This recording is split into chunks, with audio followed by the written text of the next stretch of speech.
상한 나의 맘 보시네. 주 나의 눈물 안에 홀로 울던 맘 아시네. 세상 소망 다 사라져가도 주의 사랑은 끝이 없으니 살아가는 이 모든 순간이 주 은혜임을 나는 믿네.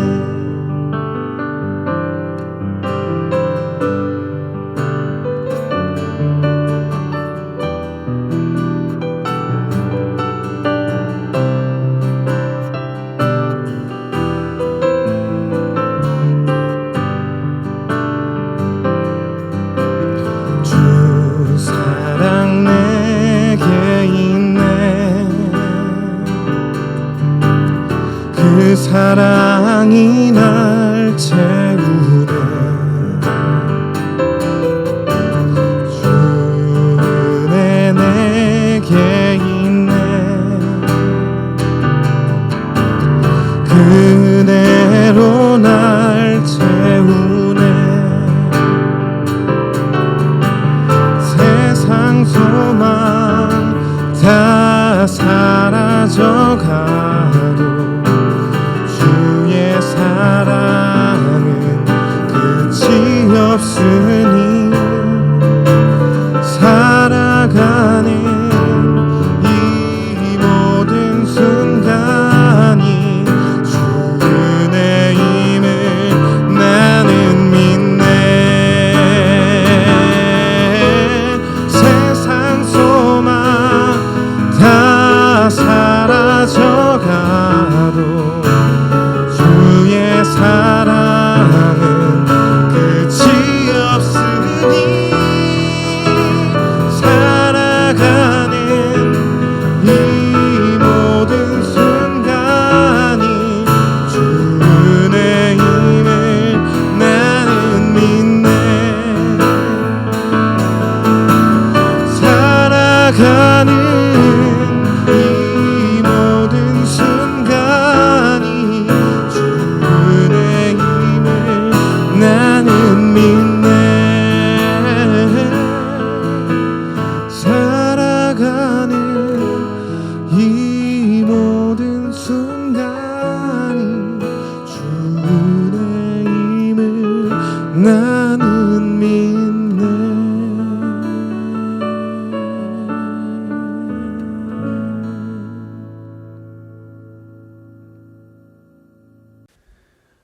오늘 하나님께서 우리에게 주신 말씀은 마태복음 13장 24절로부터 30절, 37절로부터 43절 말씀입니다. 예수께서 그들 앞에 또 비유를 들어 이르시되 천국은 좋은 씨를 제 밭에 뿌린 사람과 같으니 사람들이 잘 때에 그 원수가 와서 곡식 가운데 가라지를 덧뿌리고 갔더니 싹이 나고 결실할 때에 가라지도 보이거늘 집주인의 종들이 와서 말하되 주여 밭에 좋은 씨를 뿌리지 아니하였나이까? 그런데 가라지가 어디서 생겼나이까? 주인이 이르되 원수가 이렇게 하였구나. 종들이 말하되 그러면 우리가 가서 이것을 뽑기를 원하시나이까? 주인이 이르되 가만두라. 가라지를 뽑다가 곡식까지 뽑을까 염려하노라. 둘 다 추수 때까지 함께 자라게 두라. 추수 때에 내가 추수꾼들에게 말하기를 가라지는 먼저 거두어 불사르게 단으로 묶고 곡식은 모아 내 곡간에 넣으라 하리라. 대답하여 이르시되 좋은 씨를 뿌리는 이는 인자요 밭은 세상이요 좋은 씨는 전국의 아들들이요 가라지는 악한 자들의 아들들이요 가라지를 뿌린 원수는 마귀요 추수 때는 세상 끝이요 추수꾼은 천사들이니 그런즉 가라지를 거두어 불에 사르는 것 같이 세상 끝에도 그러하리라. 인자가 그 천사들을 보내리니 그들이 그 나라에서 모든 넘어지게 하는 것과 또 불법을 행하는 자들을 거두어내어 풀무불에 던져 넣으리니 거기서 울며 이를 갈게 되리라. 그때의 의인들은 자기 아버지 나라에서 해와 같이 빛나리라. 귀 있는 자는 들으라. 아멘. 하나님 고맙습니다. 한 주간 명절 기간 하나님과 더불어 동행할 수 있는 삶을 살게 하시고 오늘 또 귀한 하나님 말씀을 사모하여 마음의 문을 열고 하나님을 찾습니다. 우리에게 복 주시사 하나님 마음을 하나님 말씀을 담을 수 있는 그릇 되게 하시옵소서. 말씀에 아멘 할 수 있게 하시고 말씀이 생명이 말씀이 능력이 되어 그리스도인 된 모습으로 살아감에 있어 부족함 없는 모습이게 하시옵소서. 오늘도 그렇게 사모함으로 나의 모든 의지를 내려놓습니다. 하나님 채우시옵소서. 성령님으로 붙잡아 주시옵소서. 감사하며 예수님 이름으로 기도하옵나이다. 아멘.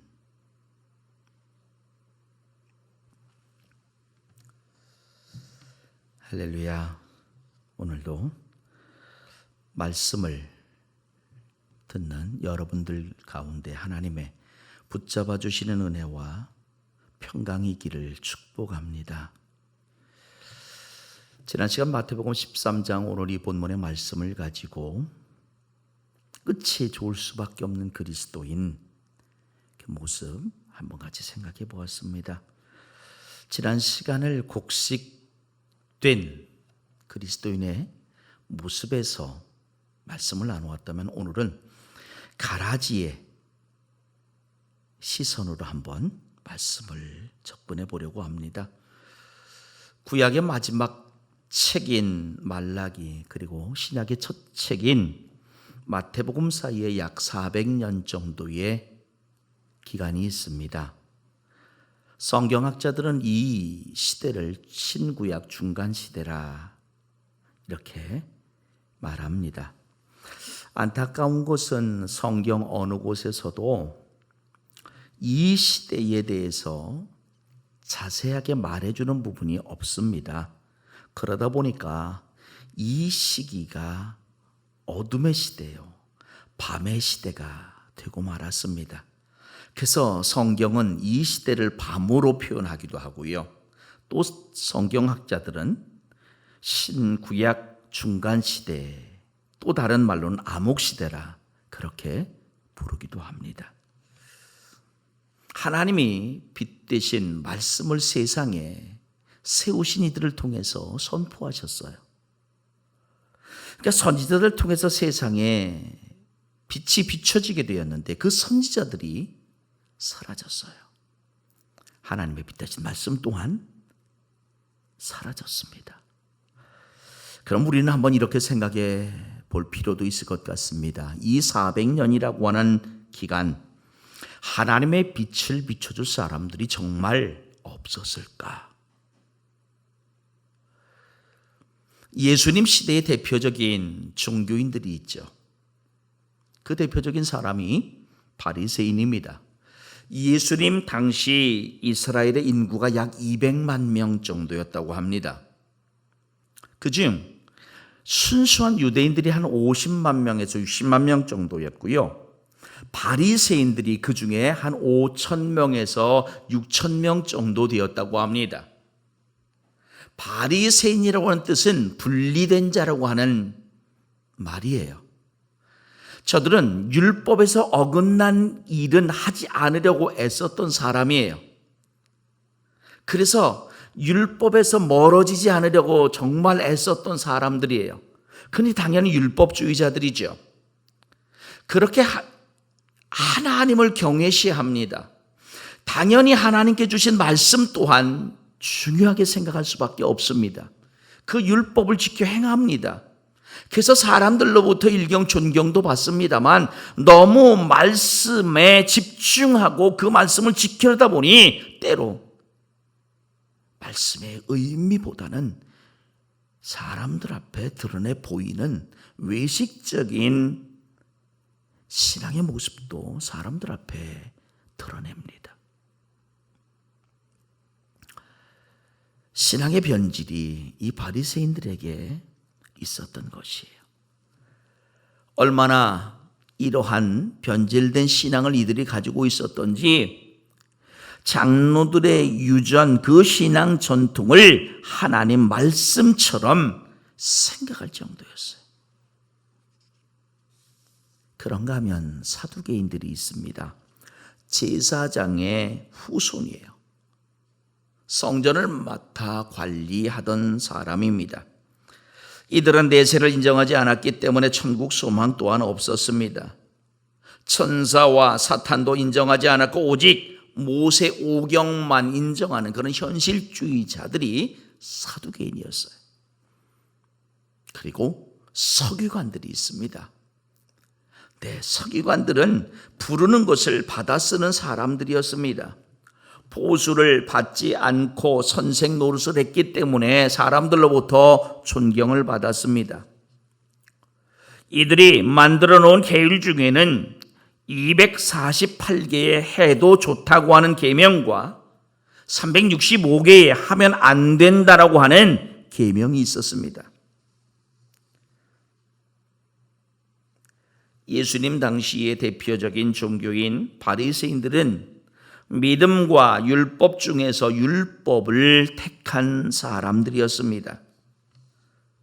사두개인들은 믿음과 현실 중에서 현실을 택한 사람들이었고 서기관들은 믿음과 이성 중에 이성을 택한 사람들이었어요.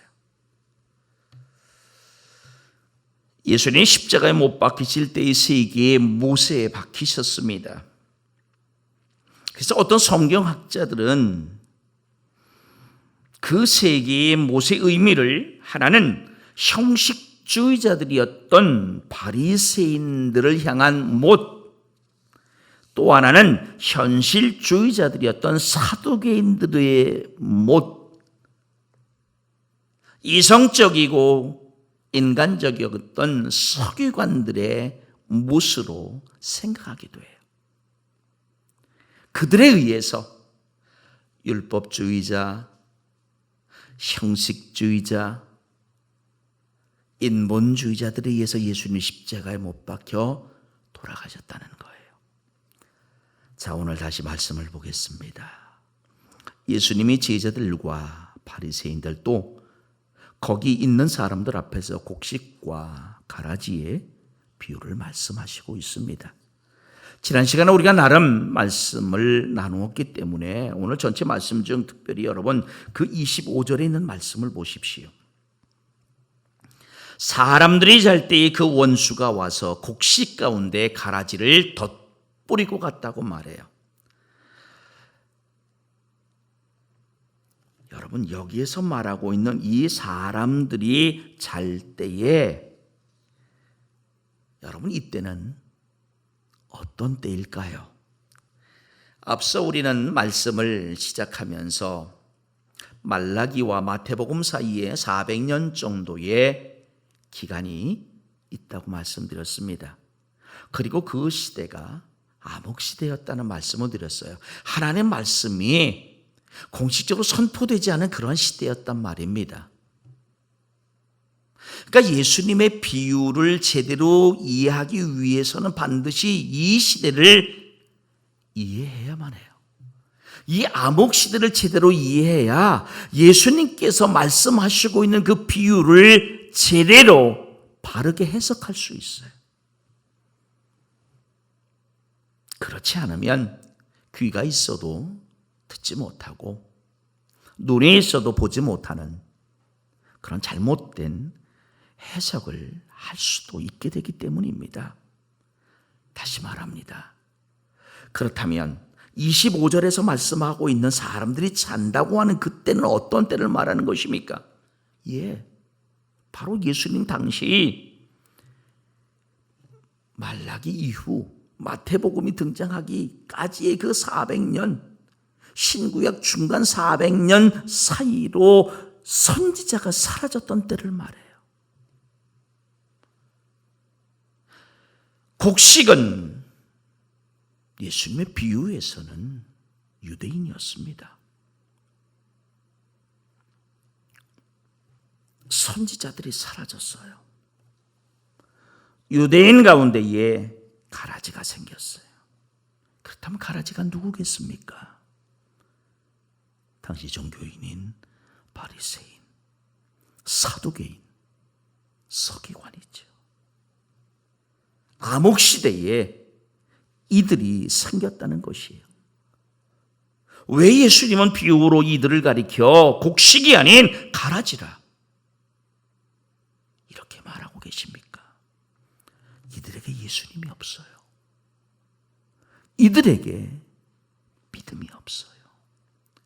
이들이 예수님을 배척합니다. 심지어 예수님을 죽게 합니다. 이보다 더한 가라지가 어디 있겠습니까? 아시는 것처럼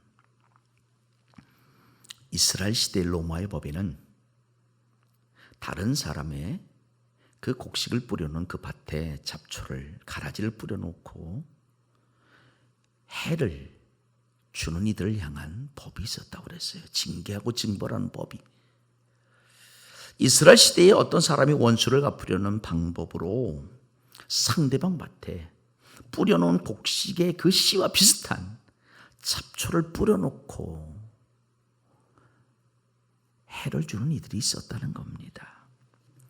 싹이 나 어느 정도 자랄 때까지는 주인조차도 알지 못하는 것이에요. 결국엔 어떻게 되겠습니까? 곡식과 함께 잡초 또한 자라게 되고 밭의 주인에게 큰 손해를 끼칠 수밖에 없을 것입니다. 하나님의 참된 종들은 제대로 자라지 못하는 곡식을 바라보고 얼마나 마음이 안타깝겠습니까? 그래서 28절 하반절에 보니까 우리가 가서 이것을 뽑기를 원하시나이까? 이렇게 주인에게 물었던 것입니다. 근데 주인의 마음은 29절과 30절 상반절에 보니까 가라지를 뽑다가 곡식도 뽑을 수 있으니 그냥 두라는 거예요. 추수 때까지 함께 자라게 두라는 겁니다. 오늘 예수님 비유의 이 귀한 가르침은 오늘날 현대 교회 안에서도 똑같이 적용되어집니다. 밭은 교회 안에 곡식만이 아닌 가라지도 자란다는 것이에요. 같은 햇빛, 같은 비를 쬐고 맞으면서 같은 하나님의 말씀을 듣고 같은 성령을 받아 누리면서. 그러나 여러분, 추수할 때, 심판 때에는 갈라짐이 있을 수밖에 없습니다. 말라기 3장 18절에 보니까 너희가 돌아와서 의인과 악인을 분별하고 하나님 섬기는 자와 섬기지 아니하는 자를 분별하리라. 할렐루야.